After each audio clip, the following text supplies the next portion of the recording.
Hello friends, welcome back to the my new video guys and my YouTube channel guys. Today when we are going to talk about guys Infinix phone guys phone sound and vibration, and today video title guys Infinix phone guys phone touch sound guys, how can we off it?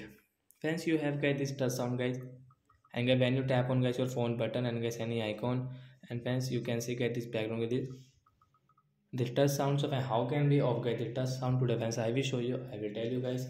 Friends, you don't want to use, so friends you can off from guys your phone sound and vibration setting. So direct guys we will search here guys phone touch sound.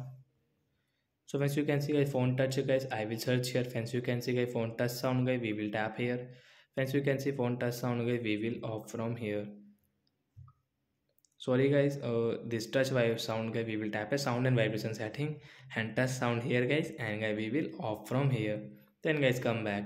So once your touch sound will off guys, you can click guys your phone button guys, you can use your phone guys, you can tap on your screen without any touch sound settings. That's it guys, thanks for watching.